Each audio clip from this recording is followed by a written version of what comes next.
Bismillahirrahmanirrahim. Assalamualaikum warahmatullahi wabarakatuh.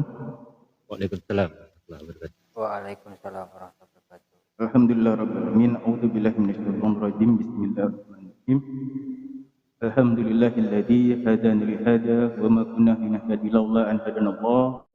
Asyhadu an la ilaha illallah wahdahu la syarika lah wa asyhadu anna Muhammadan abduhu wa rasuluhu la nabiyya ba'dahu. Qala ta'ala fil Qur'anil Karim. A'udzu billahi minasyaitonir rajim. Bismillahirrahmanirrahim.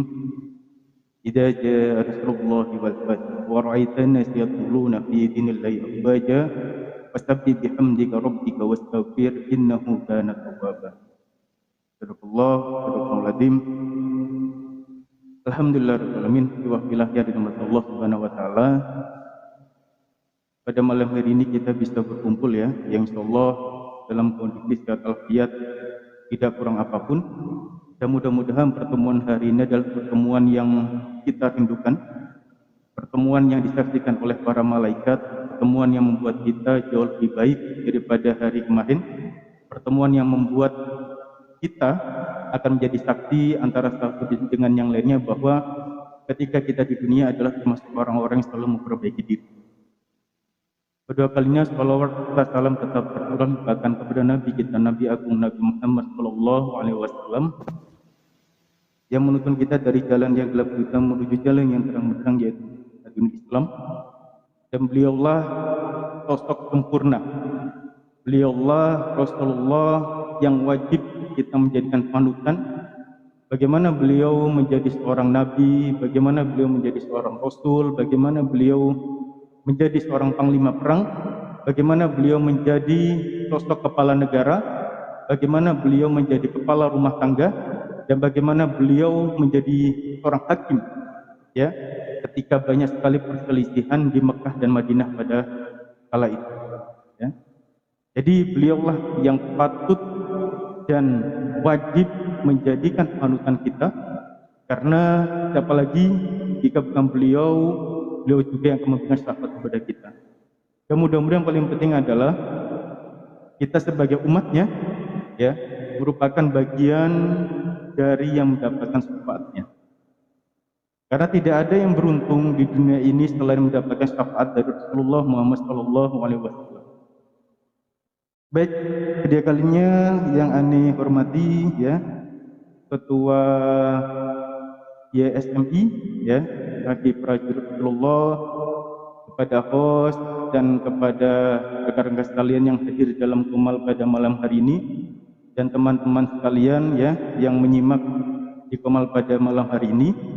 Mudah-mudahan Allah selalu membuat kita semangat ya dalam mencari ilmu kebaikan, dan mudah-mudahan ini bagian dari jihad kita ya, jihad kita yang bisa jadi merupakan salah satu saksi bahwa kita berjuang dalam agama Islam. Baik teman-teman sekalian, materi pada malam hari ini adalah berkaitan mengenai problematika umat kontemporer. Kenapa temanya adalah problematika umat kontemporer? Kita melihat teman-teman sekalian, kita meyakini bahwa ketika kita berbicara kontemporer, maka masalah itu akan terus berlanjut. Masalah itu pasti baru terbarukan, ditambah masalah ini belum selesai, ditambah lagi, ya kan, terus seperti itu. Ya pada akhirnya adalah setiap manusia di muka bumi ini bingung bagaimana mencari solusinya karena kontemporer tadi. Ya, maka dari itu di malam hari ini kita membahas mengenai problematika umat kontemporer ini untuk melihat dan untuk bersama-sama mengetahui betapa dunia ini banyak sekali problematika, ya. Dan kita bersama-sama mencari bagaimana solusi yang tepat untuk menyelesaikan itu. Ya. Baik, teman-teman sekalian, masalah problematika umat, ya kita bagi dulu per kata, ya. Problematika umat kontemporer seperti itu, ya. Problematika adalah masalah berbagai macam masalah yang ada di muka bumi ini, ya.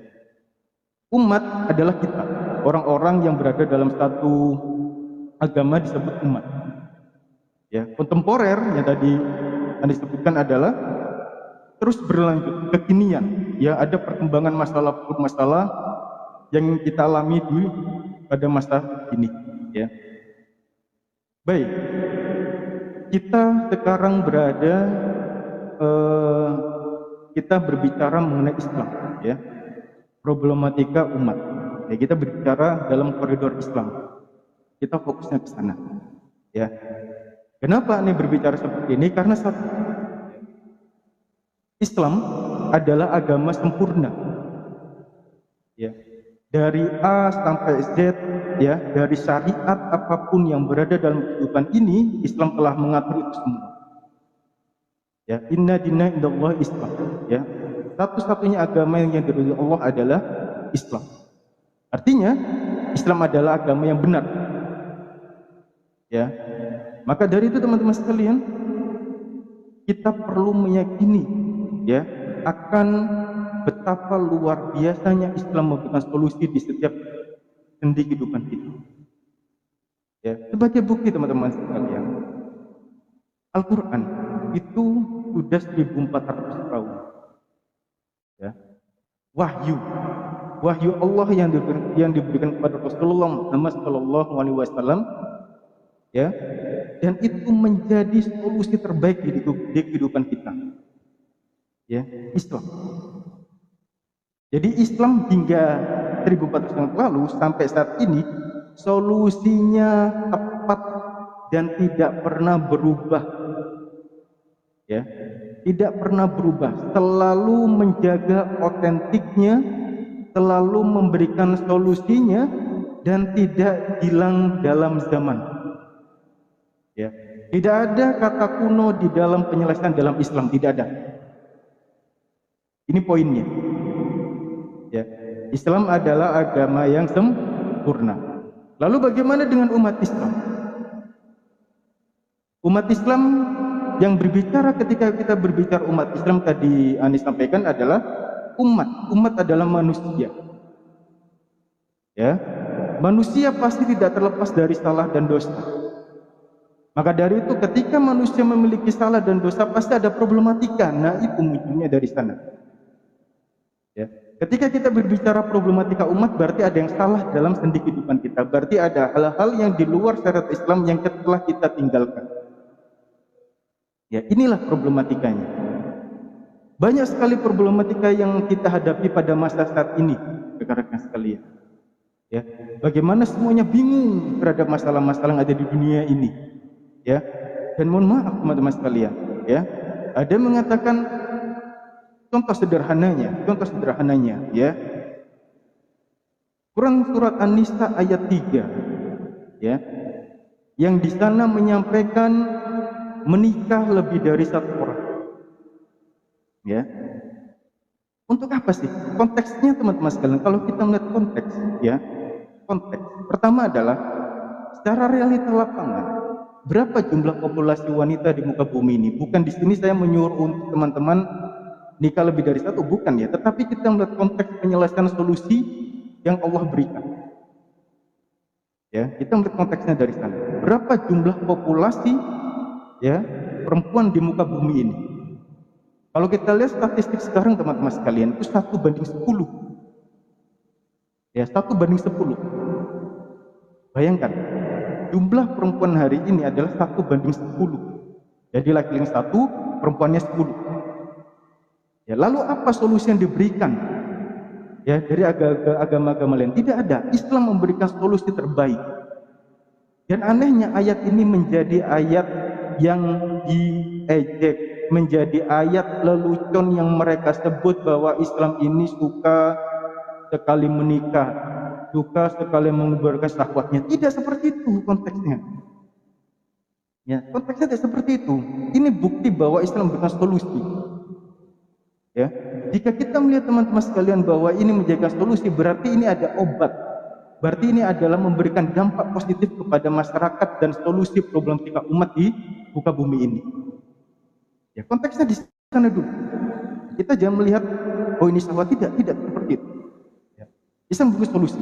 Jumlah populasi wanita, ya, dengan Islam, dengan laki-laki. Kemudian teman-teman sekalian, kita melihat bahwa ya solusi tapi Allah datangkan problematika baru.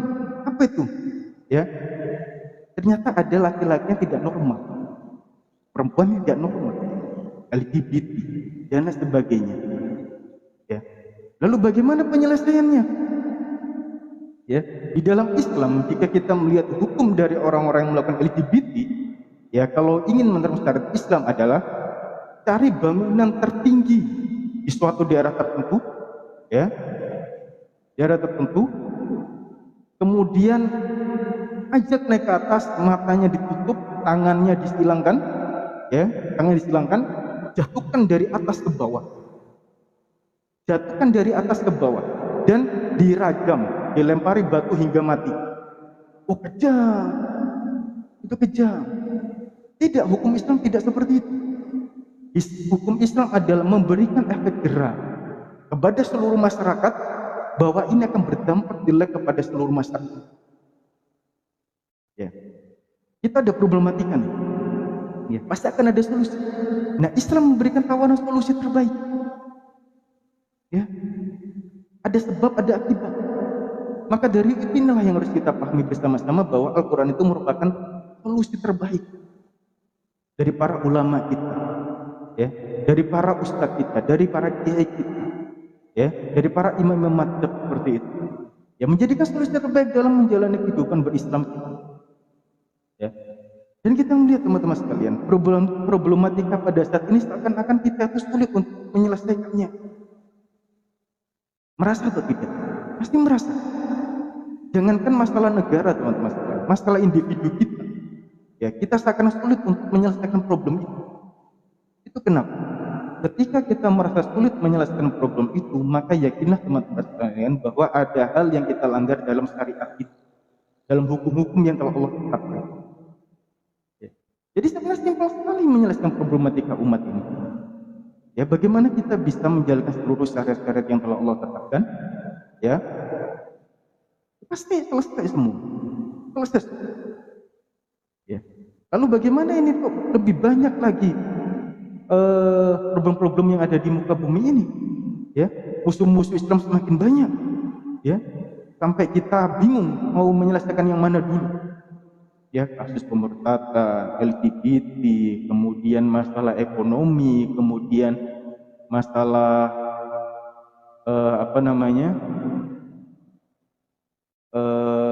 HIV/AIDS, ya, secara kemudian seks bebas dan sebagainya yang menjadikan problematika kita, narkoba dan sebagainya, ya.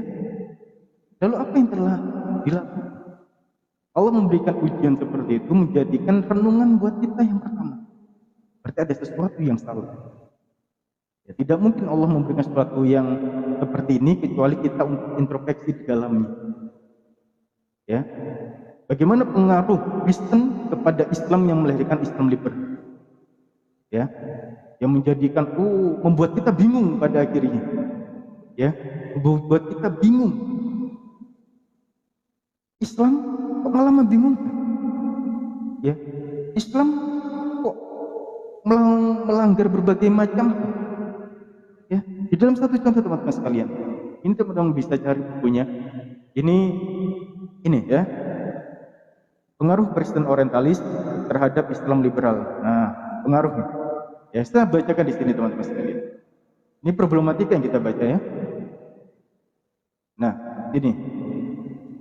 1. Proyek misi Kristen dan orientalis. Ketika Nurholis Majid meluncurkan gagasan sekularisasi pada bulan Januari 1970, mungkin belum terlintas dalam pikiran kaum muslim di Indonesia bahwa sekularisasi dan liberalisasi Islam juga akan menyentuh hal-hal yang sangat mendasar, yaitu seputar autentik Al-Quran atau Mushaf Usmani. Nah, orang-orang di luar Islam yang mengomentari autentik Mushaf, autentik Al-Quran, itu dari sini awalnya. Ya, pengkritikan ini dari mana? Ya, dari sekuler, pemikiran sekuler, dari liberal, ya, yang melahirkan kaum orientalis, yang melahirkan muslim liberal, seperti itu. Ya. Kemudian agenda untuk meragukan keabsahan dan atau autentik Al-Quran sebagai wahyu Allah memang telah lama digarap secara serius oleh kalangan orientalis dan misionaris Kristen. Ya, hal itu misalnya dapat dilihat dalam buku Islam A Challenge to Faith karya Samuel M. Zemwer, diterbitkan pertama kali pada tahun 1907. Ya, pada tahun 1985 diterbitkan kembali oleh Duff Publisher London. Nah, ada yang menarik di buku ini. Ya, ironisnya, upaya untuk meragukan autentik Al-Quran juga muncul di kalangan aktivis jaringan Islam liberal. Bayangkan teman-teman. Ya, problematika umat Islam saat ini, ya, itu kita tidak berhadapan dengan umat yang lain, tapi ada umat bersama kita yang mengatasnamakan Islam, mencoba berperang dengan kita dalam adu pemikiran gagasan yang konyol, ya, yang tidak ada dasar iman sama sekali, ya, yang seharusnya itu tidak perlu dikritik, ya, yang seharusnya itu menjadikan dasar keimanan kita untuk apa? Untuk meyakini bahwa adanya wahyu yang telah Allah berikan kepada Rasulullah SAW. Ya, ini. Maka dari itu kita berat dalam menyelesaikan masalah itu. Karena mereka satu antara yang lain saling dukung-mendukung untuk apa? Untuk menjatuhkan Islam. Ya, betul apa yang disampaikan. Islam datang dengan asing dan akan menjadi asing nantinya. Betul. Dan mudah-mudahan kita yang menjadikan asing, kita termasuk orang yang asing mudah-mudahan. Ya, dan teman-teman perlu ketahui, ya, di Jepang, pertama kali kita mendengar nama Jepang, teman-teman sekalian, tentu kita akan mengenal satu teknologinya, ya. Kedua, orang-orang cerdasnya, adabnya, sopan santunnya, ya, dan lain sebagainya. Tetapi sekarang Jepang mengalami krisis generasi. Jepang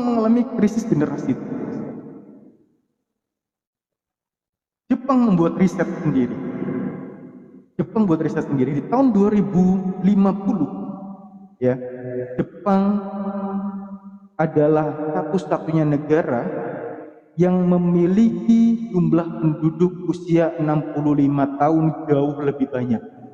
Bayangkan, tahun 2050. Apa yang menyebabkan itu semua? Pertama, karena iman. Ya, karena keimanan. Mereka bingung, ya, bagaimana menyelesaikan solusi ini. Padahal mereka teknologinya hebat, kita tidak melakukan itu semua. Padahal teknologinya luar biasa. Ya, kenapa seperti itu? Karena mereka tidak punya iman. Ya, sehingga mereka hanya bermain logika. Ketika aku menikah, maka banyak beban-beban yang di pundak ini yang harus aku selesaikan.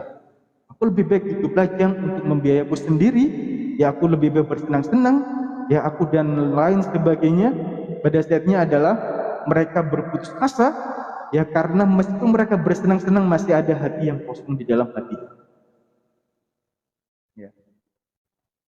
Masih ada yang kosong, ketika hampa, ketika berada di kamar, ya tidak ada sesuatu yang membuat kita merasa tenang. Maka jalan satu-satunya dipilih adalah bunuh diri. Itu sudah menjadi bukan rahasia umum. Ya, itu bukan menjadi rahasia, tapi ini menjadikan informasi yang terbuka. Mereka pergi ke Gunung Fuji, dan bagaimana orang-orang tim-tim, ya, orang-orang yang berada dalam satu lembaga tertentu yang fokus kepada ada perawat-perawat di rumah sakit, itu bagaimana mereka setiap hari dalam 24 jam mereka bolak-balik ke Gunung Fuji untuk melihat berapa banyak orang-orang yang bunuh diri. Bayangkan teman-teman. Ya, mereka bisa membeli dengan uang apapun itu, tapi mereka tidak bisa membeli ketenangan dalam hati. Dari mana ketenangan itu dapat? Dari keimanan yang telah didapat. Ya. Dari mana keimanan itu didapatkan? Kalau kita percaya kepada Islam. Ya. Kalau kita percaya kepada Islam. Ya, secara sederhana Islam adalah selamat. selamat. Ya, arti kita selamat. Tipnya seperti itu. Maka Islam sampai kapanpun itu, ya, masalahnya seperti apa, Islam hadir untuk memberikan solusi. Ya, problematiknya seperti apa, Islam hadir dalam memberikan solusi. Ini realita. Ini bisa dibuktikan. Ya, bagaimana kita melihat pada saat itu ketika penguasaan di Andalusia umat Islam. Ya, ketika pada saat Umar bin Khattab ya menguasai sepertiga benua di muka bumi ini, bagaimana peradaban Islam luar biasa. Ya, bagaimana ketika Muhammad Al-Fatih pada usia 21 tahun membebaskan Konstantinopel. Ya, ini luar biasa. Ya, lalu apa yang dilakukan pemuda pada saat ini di usia 21 tahun? Kita lihat. Mohon maaf, ya. Di Jombang teman-teman sekalian, di daerah saya, ya, tahun 2015, ya, Jombang itu peringkat kedua dalam terjangkit HIV/AIDS, nomor 2 di Jawa Timur. Bayangkan. Padahal identik kami adalah identik kota santri. Lalu apa yang menyebabkan ini? Karena pemikiran pemuda yang telah dirusak. Pemikiran pemuda yang memang tidak tahu apa yang mereka harus selesaikan. Fokus seperti apa. Dan artinya apa? Ini menjadikan kita PR untuk kita semua, bagaimana kita menjadi bagian dalam penyelesaian umat ini. Ya, tugas kita banyak, teman-teman sekalian. Ya, tugas kita banyak sekali. Maka di Quran surat Ali Imran ayat 104, ya, Allah Subhanahu wa taala berfirman dalam artinya, dan buatlah dan serukanlah, ya, buatlah kalian golongan umat yang menyeru kepada kebajikan, yang menyeru kepada amar ma'ruf dan nahi munkar. Ini siapa yang mengatakan? Allah. Allah sudah memberikan pesan seperti itu. Ya, jadi tugas seperti ini itu bukan tugas para ulama, bukan tugas ulama saja, bukan kiai saja, bukan ustadz saja, tapi seluruh umat Islam. Seluruh umat Islam. Ya. Nah, ini teman-teman sekalian. Ya, bagaimana mereka merencanakan ini? Ya, Zionis menggerakkan menaklukkan dunia. Mereka punya rencana. Mereka punya rencana. Inilah problematika. Ya, mereka punya rencana. Sistematis dari penguasaan ekonomi, ya, kemudian dari penguasaan media, ya, mereka menguasai semua. Luar biasanya seperti itu. Lalu bagaimana kita berada di sini, teman-teman, ketika melihat kondisi seperti ini? Bagaimana saudara kita di Palestina? Bagaimana saudara kita umat muslim di seluruh dunia? Ya, ini menjadi masalah. Ketika Islam lemah, ya, maka bersiap untuk orang-orang kafir, ya, untuk menganiaya umat Islam. Tidak ada ceritanya ketika Islam berkuasa, ya, ketidakadilan tidak diterapkan, tidak mungkin. Ketika Islam berkuasa, maka keadilan akan berdiri tegak, teman-teman. Mana cek sejarahnya ketika umat Islam berkuasa? Adakah yang merasa dirugikan? Tidak. Tidak ada sama sekali. Artinya ini menjadi motivasi kita, teman-teman sekalian, bahwa inilah yang akan menjadikan umat Islam menjadi orang-orang yang menang, umat yang menang. Ya, Syekh Ahmad Yasin, ya, Syahid di tahun 2004 mengatakan, kapan Zionis akan hancur? Beliau mengatakan pada tahun 2027. Masya Allah. Kita aminkan. Ya, kita aminkan. Dan mudah-mudahan kita bagian dari itu. Maka dari itu perjuangan ini dimulai dari hal yang sederhana, teman-teman. Dimulai dari hal sederhana. Seperti ini. Buka komal, ya kan? Buka hal yang positif, sharing-sharing bareng seperti seperti ini merupakan bagian dari apa? Menyampaikan kebaikan, menyampaikan kebenaran. Ya. Saya termotivasi sekali ketika Syekh Ahmad Dedat ya mengatakan Islam tetap akan menang meskipun dengan kita atau tanpa kita. Namun kita tanpa Islam akan hilang dan hancur tanpa bekas. Bayangkan, Islam menjadi pondasi, menjadi asas kehidupan. Ya. Coba kita lihat sistem-sistem yang ada di muka bumi ini. Banyak ketimpangan. Ya, banyak ketimpangan. Sistem yang dibuat oleh manusia banyak sekali ketimpangan. Yang mereka bangga bahwa sistem ini seperti ini. Sistem Plato seperti apa? Ya kan? Rias politika seperti apa? Yang mereka terapkan. Gitu. Banyak ketimpangan. Ya pada akhirnya apa? Yang menjadi penguasa mereka yang menguasai, ya kan? Tidak ada keadilan. Ya. Mereka berkata, aku memperbaiki muka bumi ini, ternyata apa? Tidak ada. Ya, tidak ada. Ya, mudah-mudahan forum pada hari ini adalah forum untuk pencerahan. Ya, karena materi ini teman-teman sekalian perlu kita ketahui bahwa materi problematika umat kontemporer ini terus. Ini part 1 bagian 1. Ini masih kulit. Kita belum menyentuh ke dalam-dalamnya. Ya, belum menyentuh ke dalam-dalamnya. Jadi artinya teman-teman masih ada PR kita dalam menyelesaikan problematika umat ini. Ya, maka ada satu hal yang menarik teman-teman. Di dalam mihwar itu tahapan, ya. Ada tahapan dalam penyelesaian suatu masalah. Ada individu, ada keluarga, ada masyarakat, dan negara. Nah, tahapan-tahapan ini teman-teman sekalian perlu kita perbaiki bersama-sama. Dengan cara apa? Dengan cara kita bisa memaksimalkan, menjalankan semua aturan-aturan telah Allah berikan. Dari mana itu? Dari Al-Quran dan hadis. Ya. Dan pendapat para ulama. Ya. Dari istima, dari istihad para ulama-ulama yang kita tahu kredibilitas. Ya. Itulah tahapan-tahapan untuk menyelesaikan problematika umat. Bagaimana orang-orang Yahudi, Zionis, kaya mereka menguasai media-media, ya, mereka menghilangkan sosok ayah, mereka menghilangkan sosok ibu dalam satu rumah, ya, yang pada akhirnya mereka anak-anaknya ini mencari kesenangannya, mereka mencari kesenangan lain di dalam rumah itu dengan cara apa? Dengan cara hati. Ya, dengan mencari hal yang mereka rasa mereka menyenangkan padahal tidak tahu efek dan dampaknya. Ya, mereka kehilangan sosok ayah, mereka kehilangan sosok ibu, dan pada akhirnya mereka berupaya mencari kehangatan itu di luar.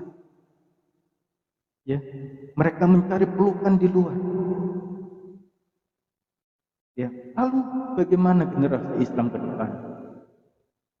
Ya, kita sudah terhipnotis, kita sudah terbrainwash pikiran kita, ya. Kemudian hal-hal yang ada dalam media sosial kita, pada saatnya jangan sampai kita menjadi orang-orang menyesal. Jangan sampai. Yang sudah berkeluarga, kemudian yang belum, maka jalankan peran itu. Peran sesuai dengan koridor Islam. Ya, jadi ini apa namanya materi kulit ya, dalam problematika umat kontemporer. Ya, oke, insya Allah itu ya.